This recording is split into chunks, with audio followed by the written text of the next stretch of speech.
성경 봉독하겠습니다. 시편 90편 10절에서 17절까지 같이 봉독하겠습니다. 우리의 연수가 70이요 강건하면 80이라도 그 연수의 자랑은 수고와 슬픔뿐이요 신속히 가니 우리가 날아가나이다. 누가 주의 노여움의 능력을 알며 누가 주의 진노의 두려움을 알리이까. 우리에게 우리 날 계수함을 가르치사 지혜로운 마음을 얻게 하소서. 여호와여 돌아오소서. 언제까지니까. 주의 종들을 불쌍히 여기소서. 아침에 주의 인자하심이 우리를 만족하게 하사 우리를 일생 동안 즐겁고 기쁘게 하소서. 우리를 괴롭게 하신 날수대로와 우리가 화를 당한 연수대로 우리를 기쁘게 하소서. 주께서 행하신 일을 주의 종들에게 나타내시며 주의 영광을 그들의 자손에게 나타내소서. 주 우리 하나님의 은총을 우리에게 내리게 하사 우리의 손이 행한 일을 우리에게 경고하게 하소서. 우리의 손이 행한 일을 견고하게 하소서. 아멘. 자, 오늘은 이 시편의 이 본문을 가지고 우리의 그 믿음을 행동으로 이 증명을 하는 것의 그 의미가 뭘까? 그 점을 우리가 중심으로 해서 생명의 메시지를 같이 살펴봤으면 좋겠습니다. 우리의 이 믿음이라고 하는 것은 기본적으로 얘기해서 그 인식 속의 작용이죠. 그래서 그것을 이렇게 행동으로 드러내지 않으면 확인을 할 수가 없습니다. 우리가 하나님을 믿는다라고 했을 때 그 믿음은 우리의 삶 가운데서 행동으로 실천이 되어야 저 사람은 믿음 있는 사람이다. 혹은 이제 본인도 내가 이제 그 말씀대로 살아가니까 하나님을 믿는 자로서의 자아식을 가질 수가 있게 되는 거죠. 그래서 무엇보다도 이제 이 믿음을 증명하는 데 있어서는 우리 삶 속에서 실천, 이것이 굉장히 중요하다. 실제로 우리가 하나님의 말씀을 실천한다라고 하는 것은 그 자체가 벌써 내가 그 말씀을 믿고 있다라는 것에 대해서 스스로 확인하는 거잖아요. 내가 그 말씀을 믿고 있기 때문에 실천하는 것이거든요. 그러니까 말씀을 실행에 옮긴다라는 사실은 다른 사람에게 이 믿음을 증명하는 그보다도 훨씬 더 근본적으로 내 자신이 하나님을 믿고 있다는 사실, 그것을 나 자신에게 확인시키는 일이다. 그렇게 우리가 이해를 하고 있을 필요가 있습니다. 야고보서에서는 이 믿음과 행위에 대해서 아주 널리 많이 알려진 그런 말씀을 우리에게 일러주고 있죠. 야고보서 2장 26절의 말씀이죠. 영혼 없는 몸이 죽은 것 같이, 몸이 이렇게 실제로 움직이고 있어서 산 것 같지만은 만일에 그 몸 속에 영혼이 없다면은 그 몸은 죽은 것이다. 이것과 마찬가지로 행함이 없는 믿음은 죽은 것이니라. 야고보 선지자가 그렇게 얘기를 하고 있거든요. 이 말씀들과 이제 비교를 해볼 때 오늘 본문에서 우리가 이 말씀의 그 취지와 연관을 시킬 수 있는 그 구절은 우리의 손이 행한 일을 견고하게 하소서. 아마 이 구절일 것입니다. 이 구절에 대해서 이렇게 반복해서 두 번이나 이 얘기를 일러주고 있죠. 우리의 손이 행한 일을 견고하게 하소서. 그러니까 이 말씀은 행동으로 믿음을 증명함으로써 구원의 약속을 확인하기를 바라는 그런 소망이 이 구절 속에 담겨 있습니다. 그래서 오늘 이 본문의 말씀을 함께 묵상하면서 우리 손이 행한 일을 견고하게 할 일, 이것이 어떤 구체적인 방안으로 드러날 수 있을 것인지 그것을 같이 모색해 봤으면 좋겠습니다. 자, 이 시편은 모세의 저작으로 알려져 있습니다. 이 시편을 쓴 작가는 모세라고 이렇게 알려져 있습니다. 아마 이 내용을 보건대 모세가 이제 죽기 전에 그 가나안 땅을 목전에 두고 비스가 산이라는 그 산 정상으로 올라갑니다.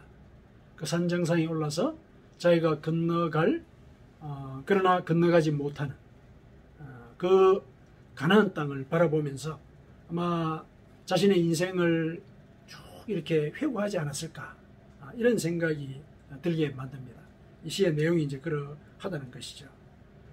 모세에 대해서 우리가 생각을 해보면은 모세는 탄생 때부터 고난을 겪었죠. 죽을 고비를 느끼지 않았습니까? 죽을 고비를 이제 넘기고 구사일생으로 그 목숨을 구해서 애굽 공주의 아들로서 살게는 되었죠. 한 40년간 애굽 궁정에서 왕자로서 살게 되었지만 어느 날 왕궁 바깥으로 나갔다가 살인을 저지르게 되죠. 자기 민족을 이렇게 괴롭히는 애굽 그 일종의 그 감독이죠. 노동 감독을 때려서 죽이게 되죠. 이 의분에 차가지고 이제 그런 행동을 한 것이죠.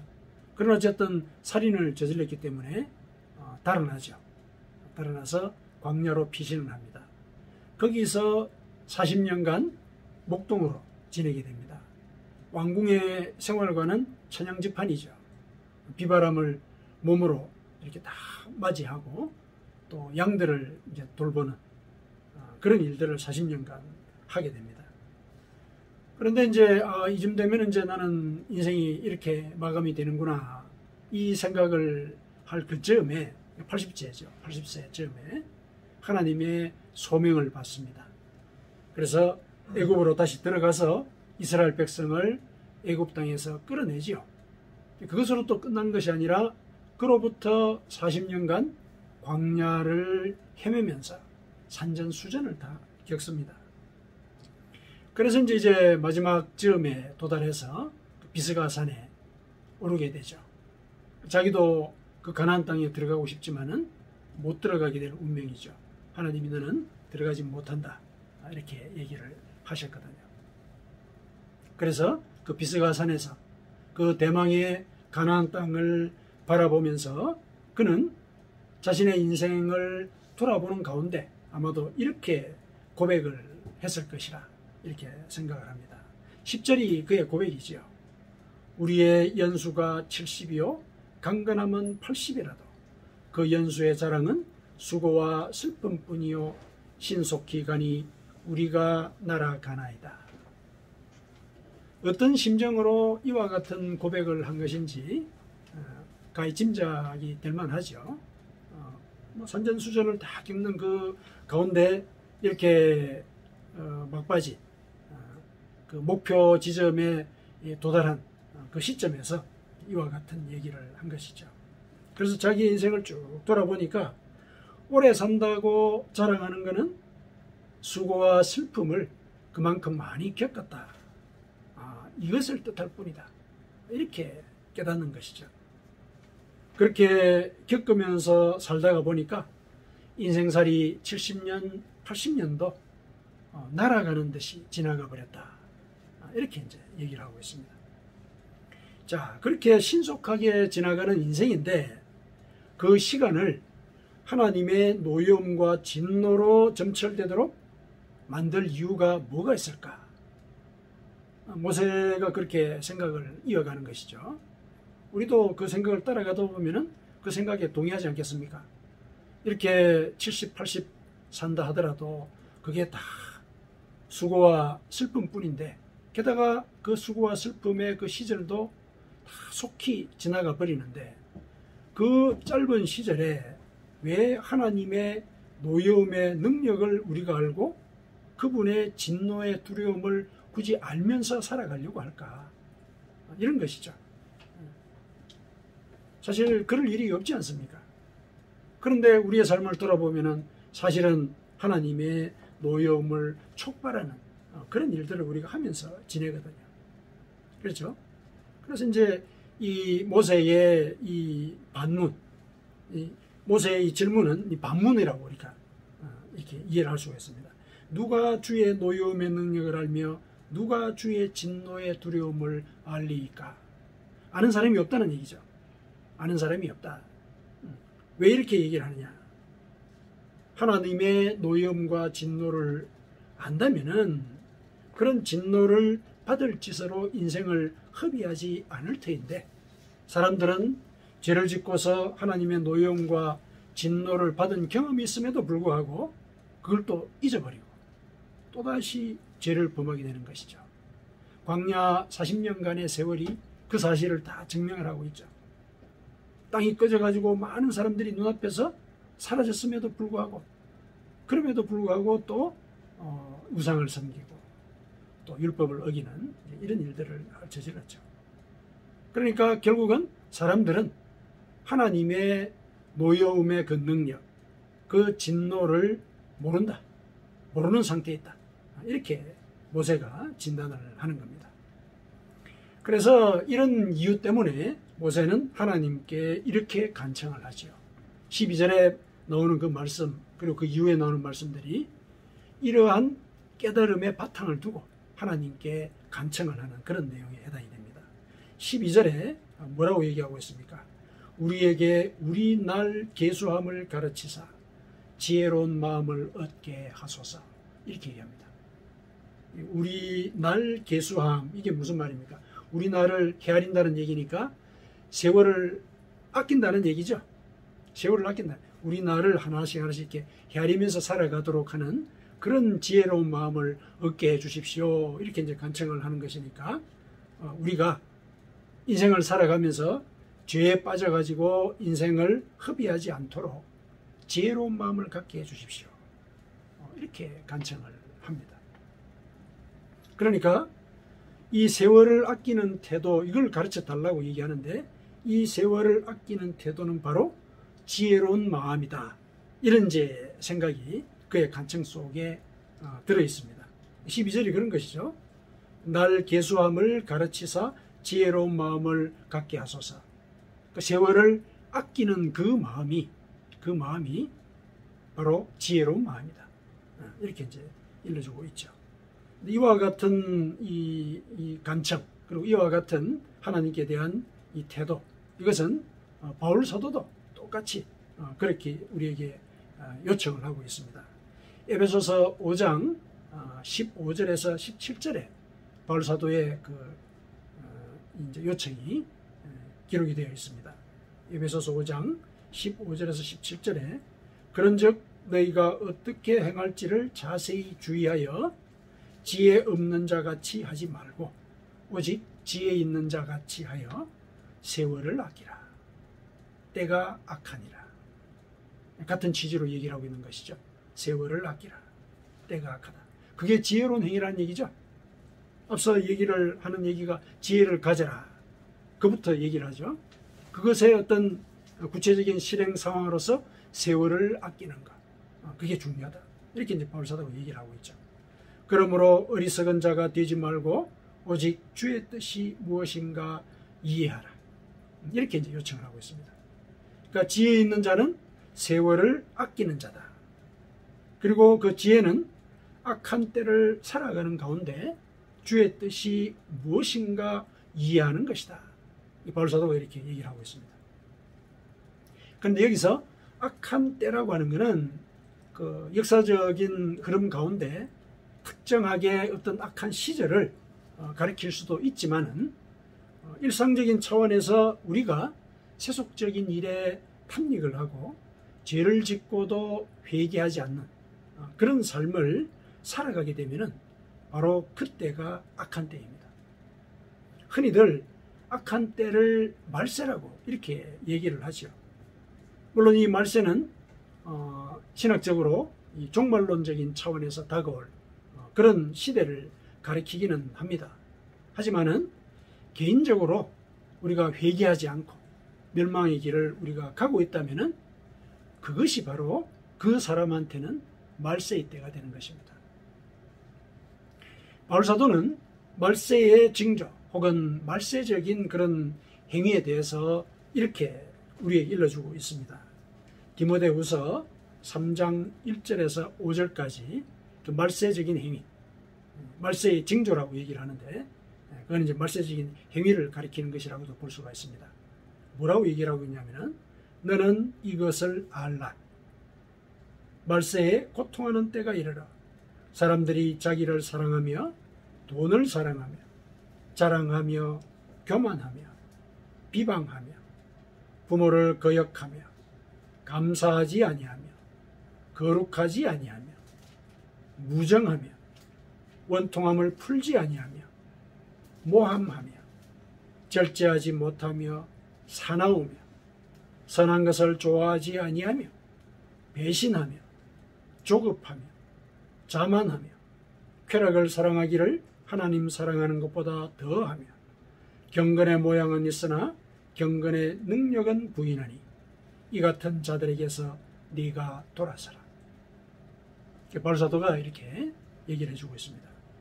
이 말세적인 징후를 가만히 들어보시니까 어떻습니까? 오늘날의 세태에 대해서 바울사도가 얘기하고 있는 것 같지 않습니까? 오늘날의 세태가 다 이러지 않습니까? 사람들이 자기를 사랑하고 돈을 사랑하고 자랑하고 바울사도가 하나씩 하나씩 일러준 그 행위들이 오늘날 우리의 삶 가운데서도 그대로 다 발견이 되죠. 다 발견이 됩니다. 그러니까 이게 2000년 전에 이런 얘기를 바울사도가 했다는 말이죠. 그런데 이게 오늘날에도 그대로 다 적용이 된다. 2000년 전에 말세에는 이런 행위가 드러날 것이다. 오늘날이 그렇다는 얘기죠. 그럼 오늘날이 말세라고 얘기를 할 수는 있겠죠. 있지만은 2000년에도 그랬다는 얘기는 이게 단순히 어떤 말세라는 특정 시점의 행위를 의미하는 것이 아니라 인간의 삶의 어떤 일반적인 행태가 이러할 수 있다는 것, 이걸 일러주고 있죠. 이런 식으로 세상을 살아가게 되면은 그 사람은 세월을 아끼는 것이 아니죠. 그렇다면은 이 사람은 인생의 날수를 계수하는 그런 지혜로운 마음이 없는 자죠. 지혜로운 마음이 없는 자입니다. 사람들이 살아가는 방식이 이렇게 똑같다는 거예요. 기본적으로. 무슨 얘기입니까? 하나님의 진노의 능력을 사실은 모른다는 얘기예요. 그러니까 똑같은 일들이 계속 이렇게 벌어지고 있다. 이렇게 바울사도가 우리에게 일러주고 있습니다. 바울사도가 이 같은 자들에게서 네가 돌아서라. 이렇게 얘기를 하고 있죠. 네가 돌아서라. 그와 같은 행위, 그건 멸망의 길이다. 지혜를 가져라. 지혜를 가지고 이 세상이 하나님의 진노를 촉발하고 있다. 이걸 깨달아라. 이렇게 권면을 하고 있습니다. 그렇게 하는 것이 우리에게 주어진 생명의 날을 아끼는 지혜로운 처신이기 때문에 그렇습니다. 모세도 그러한 지혜로운 마음을 가질 방법에 대해서 오늘 본문에서 구체적으로 우리에게 알려주고 있습니다. 그러니까 이 시편에서 모세가 올리는 그 기도, 사실은 이제 간청의 방식으로 하나님께 기도를 하고는 있는데, 그런데 그 간청의 그 이면에 사람들이 어떻게 살아야 하나님의 진노의 능력을 예를 들어서 피하게 될지, 어떻게 해야 하나님께서 나의 이 간청을 받아주실지, 이것이 암시가 되어 있습니다. 그러니까 이 간청은 단순히 하나님께 원하는 내용을 올려드리는 그것과 더불어서 그 이면에 우리가 어떻게 살아야 그 간청이 이루어질 것인지, 그것에 대한 암시도 같이 갖고 있다는 거예요. 자, 모세가 첫 번째로 하나님께 올리는 간청을 보십시다. 13절이에요. 여호와여 돌아오소서. 언제까지니까 주의 종들을 불쌍히 여기소서. 이렇게 간청을 했죠. 하나님께서 돌아오셔서 주의 종들의 불쌍한 처지를 돌보아 주십시오. 이렇게 요청하고 있죠. 그런데 하나님께 이렇게 돌아와 달라고 요청하는 것은 사람들이 하나님께로 돌아왔다는 사실을 암시합니다. 왜 그렇게 얘기를 하냐면, 여전히 죄 가운데 빠져있는 사람이라면 하나님 보고 돌아와 달라고, 또 오셔서 저를 구원해 주십시오. 이렇게 간청할 리도 없죠. 그리고 하나님도 그렇게 죄에 탐닉한 자들을 돌보시지 않으십니다.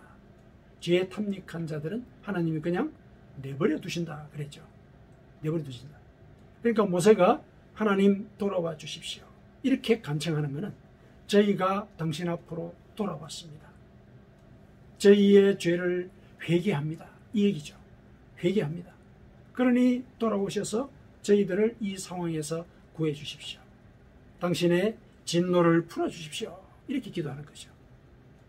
그러니까 이 간청의 이면에는 우리가 하나님께 회개하겠습니다. 회개하겠습니다. 그렇게 이 간청을 이루는 그 첫 번째 이 통로가 회개라는 거예요. 하나님이 우리의 삶 속에 돌아오셔서 우리의 삶을 회복시켜 주실 그 통로가 회개라는 것이죠. 그래서 하나님 돌아와 주십시오. 이 얘기는 제가 당신께로 돌아가겠습니다. 제가 회개하겠습니다. 이런 다짐의 표현이다. 이렇게 이해를 하시면 되겠습니다. 자, 이 간청은 두 번째 간청과도 연결이 되어 있죠. 두 번째 간청 14절과 15절의 말씀이에요. 아침에 주의 인자하심이 우리를 만족하게 하사 우리를 일생 동안 즐겁고 기쁘게 하소서. 우리를 괴롭게 하신 날수대로와 우리가 화를 당한 연수대로 우리를 기쁘게 하소서. 이 간청을 이렇게 하고 있죠. 이 간청은 하나님께로 돌아온 자에게 기쁨을 허락을 하시되 과거의 고통으로부터 온전히 회복되게 하실 것을 요청을 하고 있죠. 그런데 이 요청의 이면에는 어떤 다짐이 들어있느냐 하면은 아침을 하나님의 사랑에 대한 감사로 시작하겠다. 이런 다짐이 들어있는 것입니다. 자, 앞서 첫 번째 간청에서 회개하는 것을 다짐을 했죠. 그 회개한 자는 하나님의 용서를 받지 않습니까? 하나님이 회개한 자의 그 죄를 기억조차 하지 않으시겠다 그러셨단 말이죠. 그러면은 용서를 받은 자 기뻐해야죠. 기뻐해야 되는 것이죠. 마음속에 나는 용서받은 자다. 죄의 두려움 속에 쌓여서 살아갈 것이 아니라 나는 용서받은 자로서 나에게 두 번째 기회가 주어졌다. 그래서 새로 시작되는 그날의 아침, 회개한 이후에 그날의 아침은 나에게는 기쁨이 가득 찬 그런 날이어야 된다.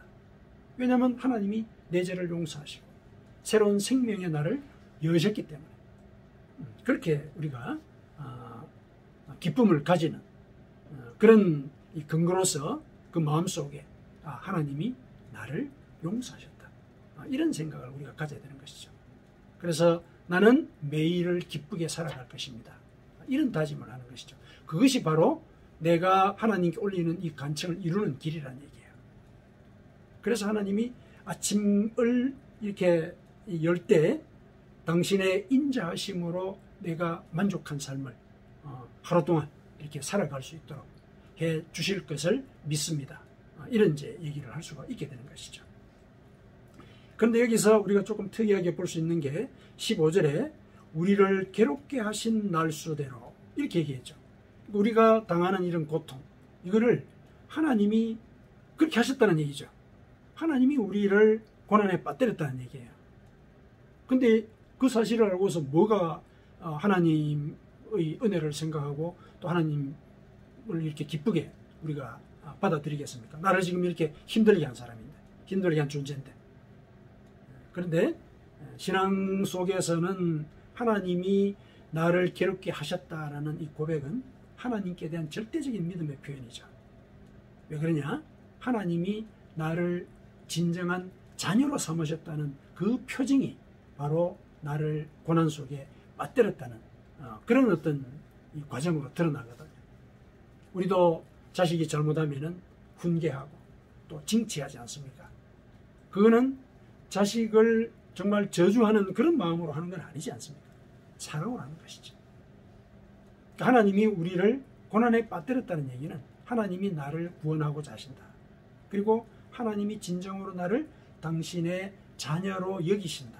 이런 표시거든요. 그런 표시. 그런 깨달음이 이 속에 들어있는 겁니다.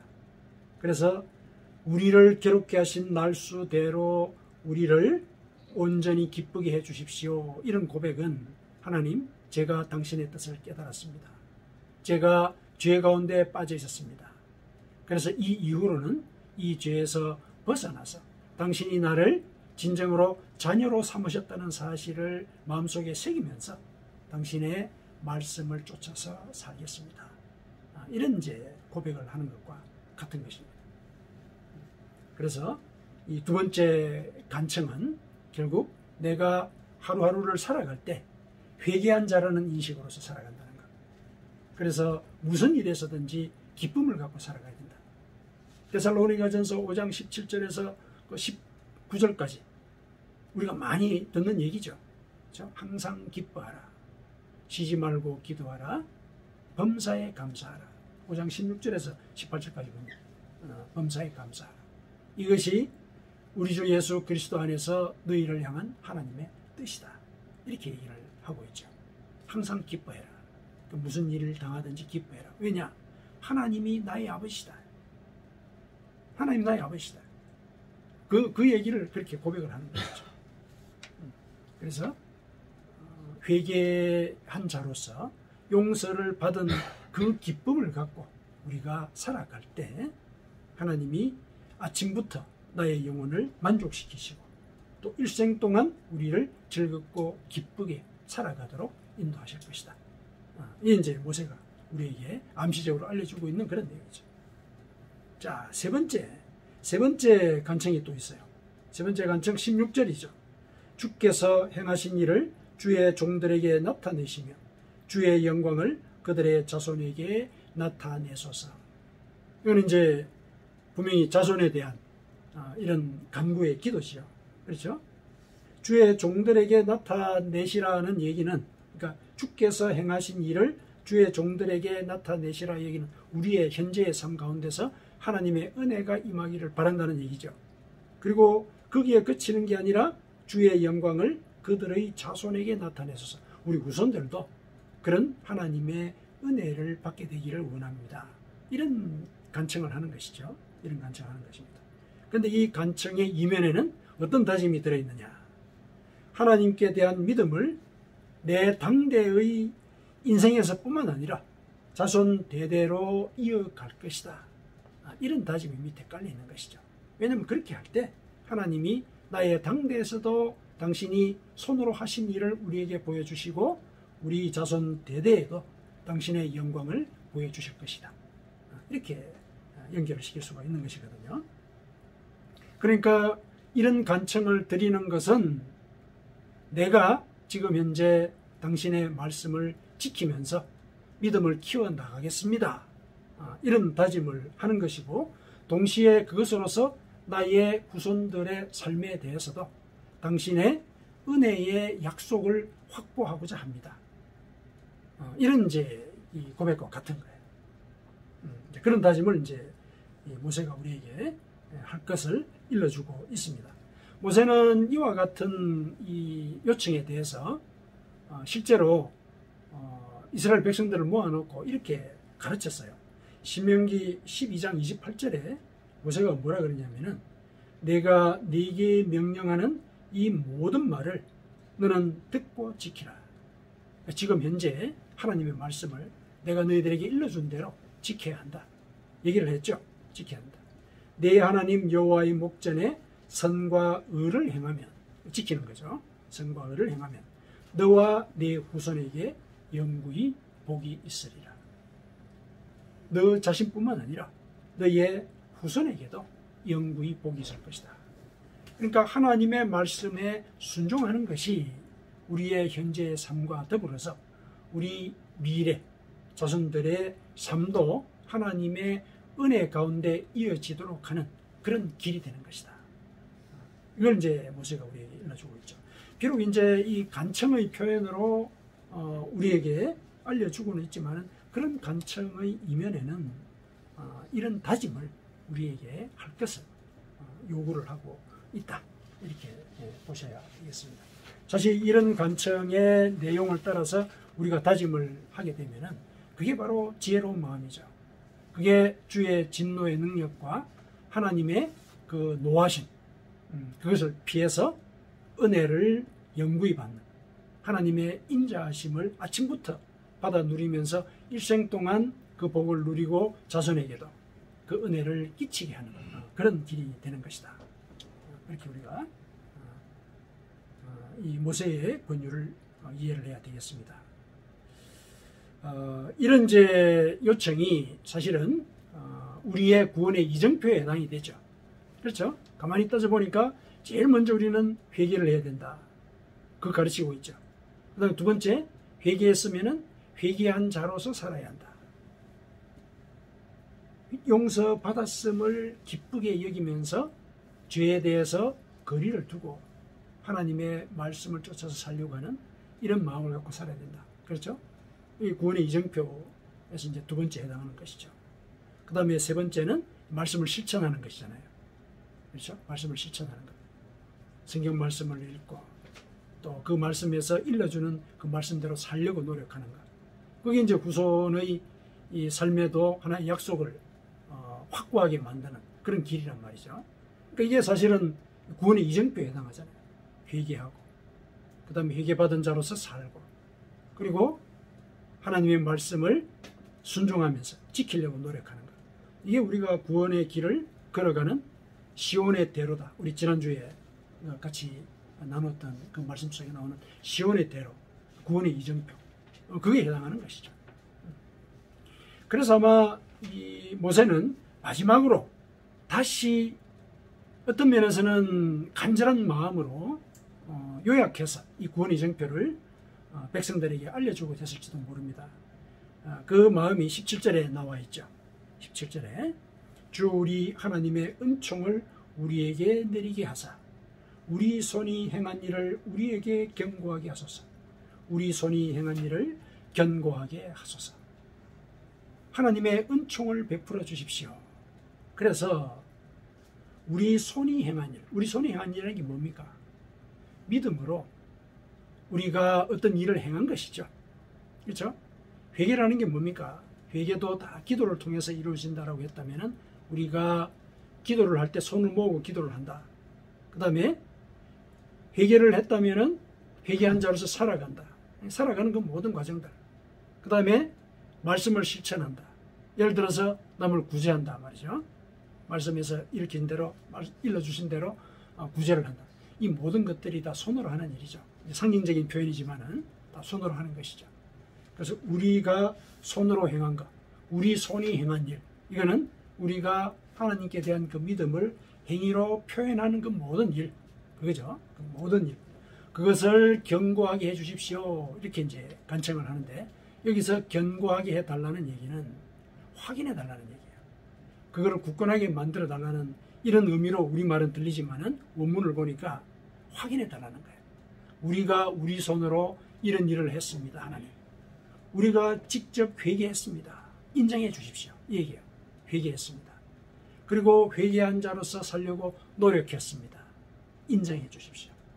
그리고 당신의 말씀을 쫓아서 살아가려고 노력했습니다.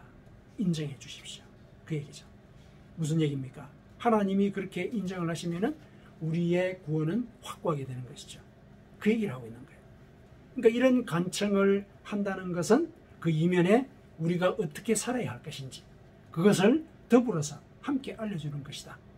우리는 그렇게 이 모세의 이 인생의 마지막을 돌아보면서 회한에 쳤지만은 그래도 소망을 갖고 자기의 백성들에게 구원의 길을 일러주는 그 뜻을 우리가 파악을 할 수가 있을 것입니다. 사랑하는 성도 여러분, 행함이 없는 믿음은 죽은 믿음입니다. 우리의 손이 행한 일이 우리의 믿음이 살아있음을 증명합니다. 그것이 구원의 길이기 때문에 바로 지혜로운 마음의 표현이기도 합니다. 성도 여러분, 하나님 앞에서 죄의 습관을 회개합시다. 그리고 회개한 자로서 날마다 기뻐하면서 사십시다. 그리고 그 기쁨으로 하나님의 말씀을 실천하면서 가난한 이웃을 도웁시다. 그래서 날마다 하나님께서 행하신 은혜를 체험하면서 자손에게도 그 은혜가 베풀어질 길을 견고하게 하시기를 축원합니다. 아멘.